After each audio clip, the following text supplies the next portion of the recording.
Christmas ಸಂದೇಶ. ಮತ್ತಾಯನ ಸುವಾರ್ತೆ 2ನೇ ಅಧ್ಯಾಯದಲ್ಲಿ ಒಬ್ಬ ಅರಸನಿಗೆ ಹೆದರಿಕೆಯನ್ನುಂಟು ಮಾಡಿದ ಒಂದು ಜನನದ ಕುರಿತಾಗಿ ಓದುತ್ತೇವೆ. ಅರಸನಾದ ಹೆರೋದನು ಯೇಸುವಿನ ಜನನದ ಕುರಿತಾಗಿ ಕೇಳಿದಾಗ ಅವನು ಗಲಿಬಿಲಿಗೊಳಗಾದ. ಅವನು ಮಗುವಾದ ಯೇಸುವನ್ನು ಕೊಲ್ಲುವುದಕ್ಕೆ ಪ್ರತಿಯೊಂದನ್ನೂ ಸಾಧ್ಯವನ್ನಾಗಿ ಮಾಡಿಕೊಂಡ. ತನ್ನ ಸ್ಥಾನ, ಬಲ ಮತ್ತು ಪ್ರಸಿದ್ಧಿಗೆ ಯೇಸು ಹೆದರಿಕೆಯನ್ನುಂಟು ಮಾಡುವವನೆಂದು ಅವನು ಗ್ರಹಿಸಿಕೊಂಡಿದ್ದನು. ಯೇಸುವನ್ನು ಆರಾಧಿಸುವುದಕ್ಕೆ ಮೂಢಣ ಪಂಡಿತರು ಬರುತ್ತಿದ್ದಾಗ ಅರಸನಾದ ಹೆರೋದನು ಮಗುವಾದ ಯೇಸುವನ್ನು ಕೊಲ್ಲಬಹುದೆಂದು ಆಲೋಚಿಸಿ ಅವರನ್ನು ಕರೆದು ಯೇಸು ಹುಟ್ಟಿರುವ ಸ್ಥಳದ ಕುರಿತಾಗಿ ವಿಷಯವನ್ನು ತಿಳಿದುಕೊಳ್ಳುವುದಕ್ಕೆ ಪ್ರಯತ್ನಿಸಿದನು.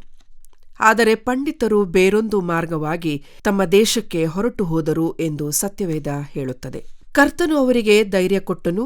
ಅದರಿಂದ ಅವರು ಬೇರೊಂದು ಮಾರ್ಗವಾಗಿ ತಮ್ಮ ದೇಶಕ್ಕೆ ಹೋದರು. ಅರಸನಾದ ಹೆರೋದನು ಉಗ್ರ ಕೋಪವುಳ್ಳವನಾಗಿ ಯೇಸುವನ್ನು ಕೊಲ್ಲುವುದಕ್ಕೆ ಯೋಜನೆಗಳನ್ನು ರೂಪಿಸಿದನು. ಯೋಸೇಫ ಮತ್ತು ಮರಿಯಳು ಐಗುಪ್ತಕ್ಕೆ ಹೋಗಿ ಹೆರೋದನು ಸಾಯುವವರೆಗೆ ಅಲ್ಲಿಯೇ ಉಳಿದುಕೊಂಡರು. ಈಗ ಸ್ನೇಹಿತರೆ, ನಿಮ್ಮನ್ನು ಆ ಜಾಗದಲ್ಲಿ ಇಟ್ಟುಕೊಳ್ಳಿರಿ. ಮೆಸ್ಸಿಯನ ವಾಗ್ದಾನವು ಕೊಡಲ್ಪಟ್ಟಿದೆ. ಯೇಸುವಿನ ಜನನವು ಯೋಜನೆಗೊಂಡಿದ್ದು ಯೋಸೇಫ ಮತ್ತು ಮರಿಯಳು ಈಗ ಮಗುವಾದ ಯೇಸುವಿನೊಂದಿಗಿದ್ದು ಅರಸನಾದ ಹೆರೋದನ ಕಾರಣದಿಂದ ಅವರು ಒಂದು ಸ್ಥಳದಿಂದ ಇನ್ನೊಂದು ಸ್ಥಳಕ್ಕೆ ಓಡಾಡುತ್ತಿದ್ದಾರೆ. ಈಗ ಪ್ರಶ್ನೆ ಏನೆಂದರೆ, ಮಗುವಿನ ಜನನವನ್ನು ಸ್ವಲ್ಪ ಮುಂದೂಡುವುದಕ್ಕೆ ಕರ್ತನಿಂದ ಸಾಧ್ಯವಾಗಲಿಲ್ಲ ಏಕೆ? ಹೆರೋದನು ಬದುಕಿದ್ದಾಗಲೇ ಮಗುವಾದ ಯೇಸು ಜನಿಸುವಂತೆ ಕರ್ತನು ಯಾಕೆ ಬಯಸಿದನು? ಅಥವಾ ಕರ್ತನು ತನ್ನ ಯೋಜನೆಯನ್ನು ವ್ಯತ್ಯಾಸವಾಗಿ ಮಾಡಬಹುದಾಗಿತ್ತಾ? ಎಲ್ಲವೂ ಸುಗಮವಾಗಿದ್ದಾಗ ಬಹುಶಃ ಇದು ಸಂಭವಿಸುತ್ತಿತ್ತು. ನಾನು ಇಡೀ ದೃಶ್ಯವನ್ನು ಗಮನಿಸಿದಾಗ ಕ್ರಿಸ್ಮಸ್ನ ನಿರೂಪಣೆ ಹೀಗಿದೆ ಎಂದು ನಾನು ನಂಬಿದೆ. ಭೂಲೋಕದಲ್ಲಿನ ಯಾವುದೇ ಶಕ್ತಿಯಿಂದ ದೇವರ ಯೋಜನೆಗಳು ಎಂದಿಗೂ ಅಡ್ಡಿಪಡಿಸಲ್ಪಡುವುದಿಲ್ಲ. ದೇವರ ಚಿತ್ತ ಏನಿದೆಯೋ ಅದೇ ನಿಶ್ಚಯವಾಗಿ ಸಂಭವಿಸುತ್ತದೆ. ಅದಕ್ಕಾಗಿಯೇ ಯೋಬ 42ನೇ ಅಧ್ಯಾಯ 2ರಲ್ಲಿ ನೀನು ಸಕಲ ಕಾರ್ಯಗಳನ್ನು ನಡೆಸಬಲ್ಲಿಯೆಂತಲೂ ಯಾವ ಸಂಕಲ್ಪವೂ ನಿನಗೆ ಅಸಾಧ್ಯವಲ್ಲವೆಂತಲೂ ತಿಳಿದುಕೊಂಡೇ ಇದ್ದೇನೆ ಎಂದು ಸತ್ಯವೇದ ತಿಳಿಸುತ್ತದೆ. ಕರ್ತನು ಹೆರೋದನ ಯೋಜನೆಗಳನ್ನು ನಾಶಪಡಿಸಿದನು. ಆದರೆ ಒಂದು ವಿಷಯ ತಡೆಯಿರಿ. ನೀವು ವಿಷಯವನ್ನು ಓದುವಾಗ ದೇವರ ವಾಕ್ಯ ಮೇಲುಗೈ ಸಾಧಿಸಿರುವುದನ್ನು ನೀವು ಕಂಡುಕೊಳ್ಳುತ್ತೀರಿ. ಆತನ ವಾಗ್ದಾನವು ನಿಜವಾಯಿತು.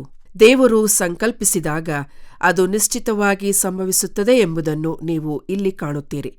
ದೇವರು ನಮ್ಮ ರಕ್ಷಣೆಯಾಗಿರುವುದರಿಂದ, ಇಮ್ಮಾನುವೇಲನಾಗಿರುವ ದೇವರು ನಮ್ಮೊಂದಿಗಿರುವುದರಿಂದ ನಾವು ಯಾವುದಕ್ಕೂ ಭಯಪಡುವ ಅಗತ್ಯವಿಲ್ಲ.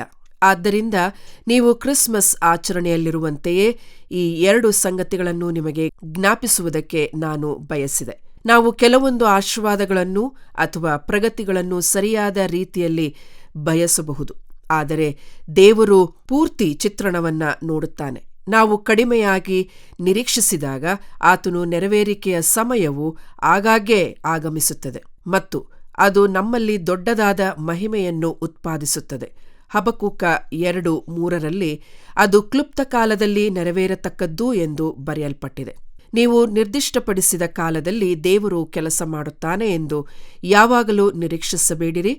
ಆತನು ತನ್ನ ಸಮಯಕ್ಕನುಸಾರವಾಗಿ ಕೆಲಸ ಮಾಡುತ್ತಾನೆ.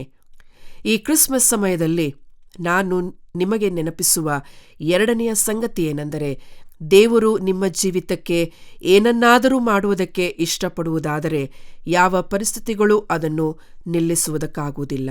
ದೇವರು ಹೇಳಿದ ಮೇಲೆ ಆತನು ಅದನ್ನು ಪೂರ್ಣಗೊಳಿಸುತ್ತಾನೆ. ಸಂದರ್ಭಗಳು ಅಸಾಧ್ಯವಾದ, ವಿಶ್ವಾಸಪರವಲ್ಲದ, ಪ್ರತಿಕೂಲವಾದವುಗಳೆಂದು ಕಂಡುಬಂದರೂ ಸಹ ಆತನ ಉದ್ದೇಶಗಳು ತಡೆಹಿಡಿಯಲ್ಪಡದೆ ಉಳಿದುಕೊಳ್ಳುತ್ತವೆ. ಇಬ್ರಿಯ 10:2ರಲ್ಲಿ ವಾಗ್ದಾನ ಮಾಡಿದಾತನು ನಂಬಿಗಸ್ತನು ಎಂದು ಸತ್ಯವೇದ ಹೇಳುತ್ತದೆ. ಮತ್ತು ಯೋಬ 42:2ರಲ್ಲಿ ಆತನು ಎಲ್ಲಾ ಕಾರ್ಯಗಳನ್ನು ನಡೆಸಬಲ್ಲನೆಂದು ನಾನು ತಿಳುಕೊಂಡಿದ್ದೇನೆ ಎಂದು ಬರೆದದೆ. ನಿಮ್ಮ ಯಾವ ಉದ್ದೇಶಗಳನ್ನು ತಡೆಯಲು ಸಾಧ್ಯವಿಲ್ಲ.